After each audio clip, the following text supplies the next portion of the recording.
We're out here at the Pecan Patch. This is the 4th annual FPV event. We've got Mark Murdock, who is the host of this event. Mark, tell us about what's going on and what's motivated you to put on this really cool event. Well, we just started this about 4 years ago. Greg Burke had the idea to do it, and he was all into FPV, so we started doing it. Had 26 people the first year, and it looks like we're going to bust over 100 this year, so the sport is really growing. And tell us about the property here. What kind of features do you show? What do people really enjoy while they're out here? Well, we have the 3 pylons. They like to pylon race around, which is a big hit, and then we do some golf cart flying where somebody drives a golf cart and flies from inside, and then we have quadcopters chasing us, and we also have the racetrack now. This year it's an oval dirt, and some of the guys are going to FPV around the track with that, so it's just a lot of fun, really. And this is actually a full-scale airstrip, right? It is. It's 0G-E4. You can actually fly to it on Microsoft Flight Sim. Very cool. Well, we're going to go check out some more of the awesome stuff going on here, so let's go see what we got.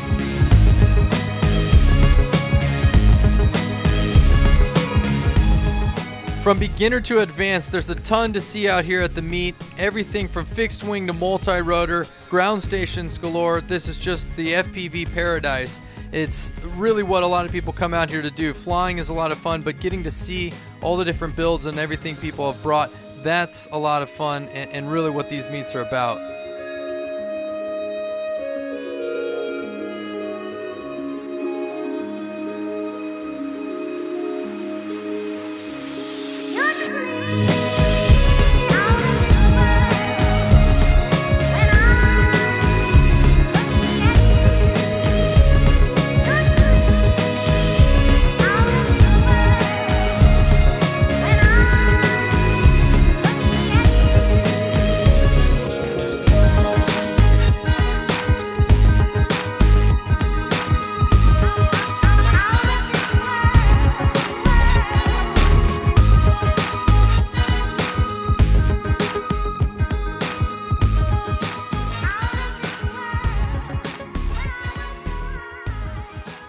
We got Kevin from ReadyMadeRC here. He's in the middle of a flight now. Kevin, what are you flying and what's your video link? I'm flying the Volantex Ranger on 2.3 gigahertz 400 milliwatt transmitter. There are a lot of flyers out here at the event. So far, has it been pretty good from what you've seen with anybody stepping on links or people staying off each other's links? Just one time I had someone on my link and it was immediately back off again, so it wasn't too bad. Had a great time so far.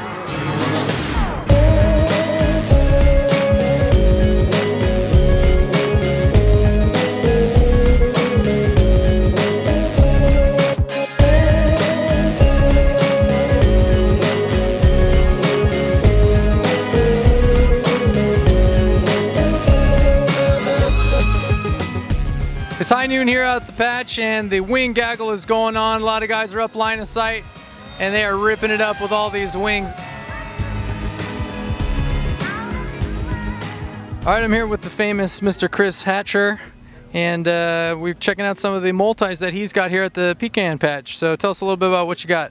Well, I brought one of each frame, and so I've got a 400QX here. It's extended arm version. I've got the standard 400Q model, and then I have this little spanky FPV frame, and flying each of them. And they're each different. They're each for different purposes. You know, the 400Q is what I started with. I wanted to find the bare minimum size to have a really good time FPVing with a GoPro on the front. And so I went through all this trouble to make my own frame, and I brought that down to, this is for a Mobius. You can also fit a GoPro on it. I designed this before these really powerful motors came out. They're 2300 kV, and there might be another frame coming out just to use 6-inch props with this. This is designed for 5.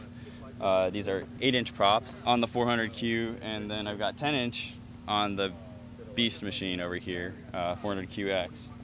So the small multi-copters, you're just doing those for sort of fun fly, ripping around, and yeah, and then working up the line to sort of more like aerial photography, or? Yeah. Well, these are all for fun flying around. I don't have any products purposefully designed for aerial photography yet.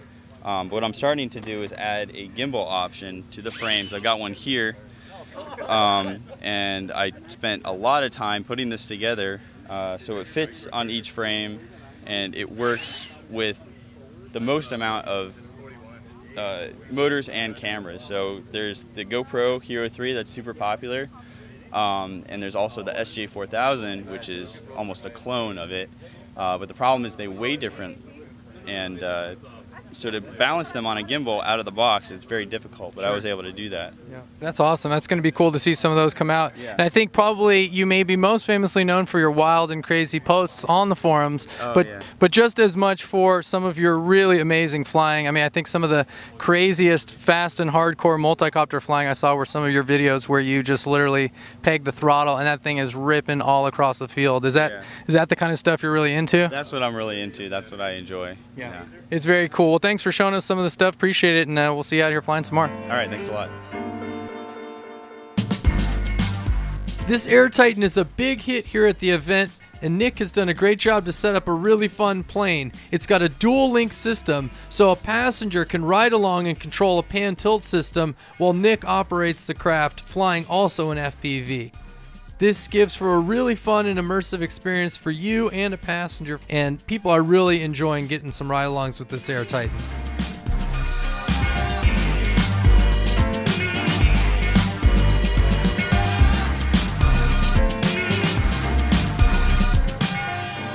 Lots of other fun stuff to see at the event is powered paragliding. These guys are doing some really fun stuff out here, and it's a great dual-purpose use of this awesome airfield.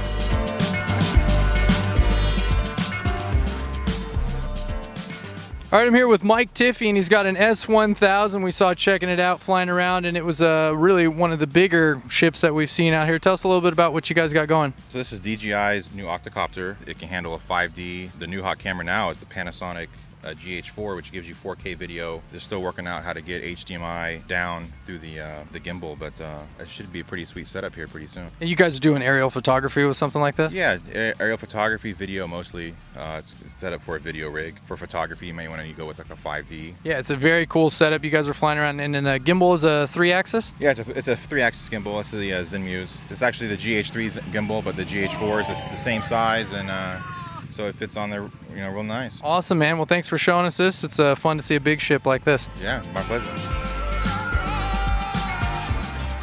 The Pecan Patch staff has done a great job to coordinate flights. Essentially, there's a checkout board for the different frequencies that are up there and to show who's in line and who's up on deck. And that's worked really well for people to be able to fly across this whole massive flight line in FPV, and there have been minimal conflicts with most people checking their receivers first before powering up any transmitters. All things considered, the flight etiquette is going really well out here.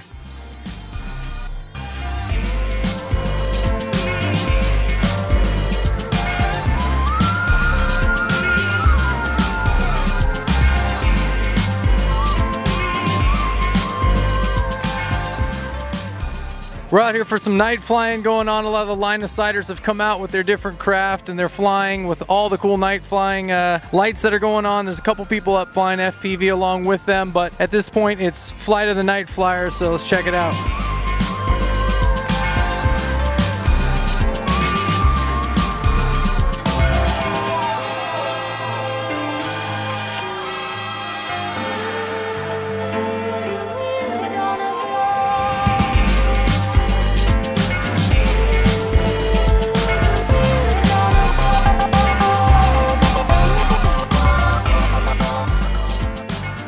So you're coming back on a night flight. Where are you on? Return to home right now? No, actually, I'm just on PA, just letting it maintain that heading. And tell us about the flight you just made here. Yeah, I just went out and took the Penguin on a 5000 3S pack and using my strobe lights. I love the Penguin. So tell me about the lighting that you got going on here. It makes it easy for you to see this coming back. Well, I use the Flytron strobe lights you guys sell, and the red navigations and the green navigations. And then use some green and white and red LED strip lights. This is the FLIR Tau camera with the Eagle Tree Vector system overlaid, and it is so much fun to check out an event like this at night. You can see the heat signatures from all the people down below at the different campsites. To the human eye, this is blackout, but from the FLIR camera, it is just easy to spot what's going on below and tell that this is a really fun event.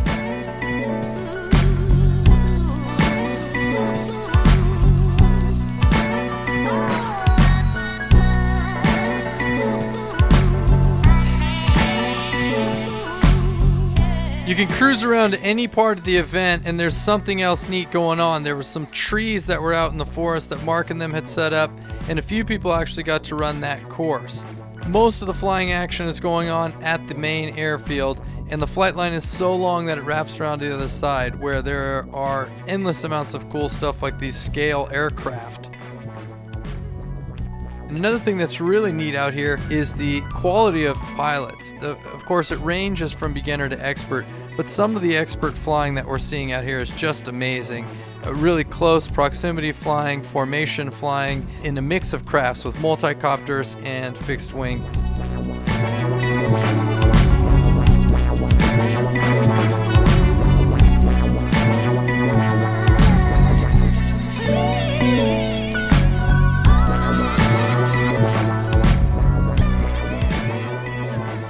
I'm at the Flying Cinema booth and we're checking out some of the MK1 models they've got out here. Jose, tell me a little bit about what you guys got. So this is our Cinetank MK1. We're flying cinema based out of South Florida. It's Dave and myself. Dave's a product designer by trade and I come from an IT background. And we kind of got frustrated with what was available out in the market and decided to make our own creation. Somewhere along the line, we figured out, hey, this is pretty cool. Maybe we should see if some other people want it. And that's how Flying Cinema was born, and this is the Cinetank. This is completely stripped out. I don't even have the camera plate on it. It has the FPV camera, a Mobius, and the cameras, the battery sucked in it so that I can just play acro. And in this configuration with a 4S3300 battery with the recommended Sunny Sky 1216, 1250 motors or Tiger 1100s, you'd get about 6 to 7 minutes of all-out flying all the time. If you want to calm it down, you can get about 9 minutes of flying in this configuration, even with a GoPro. We actually also released the model with longer arms. So this will allow you to run up to 12-inch props. These are 10-inch props, so you can see you have some extra space there.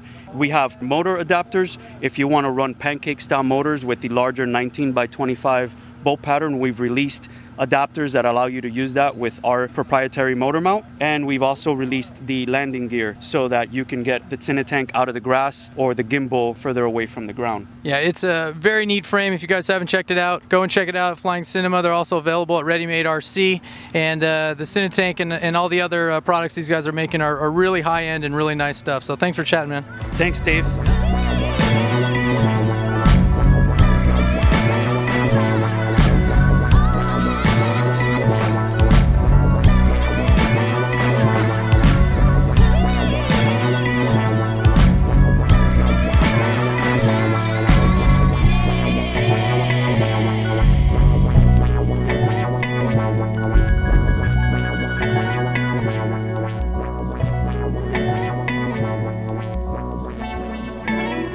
This has been an awesome event down here at the Pecan Patch in Georgia, the 4th annual. I want to thank Mark Murdock and his whole staff and everybody who's prepped this place. It's just an awesome FPV meet.